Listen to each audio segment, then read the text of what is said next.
nationally. We created and formalized a 501c3 charitable organization within the company. It was at one of the many epilepsy benefit events where I met Dan. Dan intrigued me not only because he was persistent, had a son with epilepsy, and wanted to learn about how we had succeeded at Cyberonics, but also because he put his faith and family first. Dan sought me out because he was 3 years into founding Velentium and wanted to build a company with a dynamic, interactive culture based on collaboration. Not only that, Dan wanted to focus his company on medical devices and organize it around a passion to help people and improve lives. No shortage of resonance and similarities there. Over my career, I've learned how important it is to embrace continuous learning. There are many ways to pursue continuous learning, including reading books, seeking and providing mentoring, and spending time with mission-oriented people who want to create good and serve a higher purpose among others. One of the most important lessons anyone can learn is having the humility to learn from others, no matter their relative position to yours. Experience and seniority matter, but that doesn't mean those at the top of an organization have a monopoly on truth, insight, and ideas. So, when someone approaches me asking to have a mentoring relationship, it matters to me what kind of person they are. They're going to influence me just as I influence them. When the person is someone like Dan, I'm going to say yes, every time I can. The business stuff is important. Of course, we want to do well for investors while doing good along the way in the business. However, the real staying power in a mentoring relationship is friendship, founded on mutual pursuit of personal and professional growth. The best mentoring relationships are two-way streets. In that sense, the mentoring dynamic is a microcosm of a collaborative culture in a larger organization. As you'll see, whether intentional or unintentional, your organization has a culture. Culture at its most basic level is simply the interaction of people. You can be intentional and work to create and develop a culture that furthers your goals, your mission.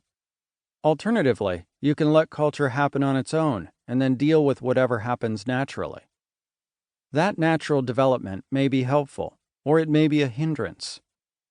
As Dan said to me recently, you can try to fight the tide, but the moon is going to win. When the currents become unpredictable, culture really matters. What you did or didn't do with your culture before the weather changed, before the rip current developed, dictates your capacity to respond. When the storm threatens more than just your group, as in, for example, a global pandemic and supply chain disruption, your cultural preparation enables you to respond to those out there who are drowning. In Good to Great, Jim Collins' research found that assembling the right team first is more important than having the right idea or strategy. The right team will create the right culture, continue to recruit the right people, develop the right products and services, and choose the best strategies to win. Ultimately, investors win by receiving better returns than those from companies that don't have the right people and the right culture. The mission and business interests of your organization will thrive with the right people on the team. If you hire the right people for the mission, they will feel an obligation to contribute to the culture and will be energized when doing so.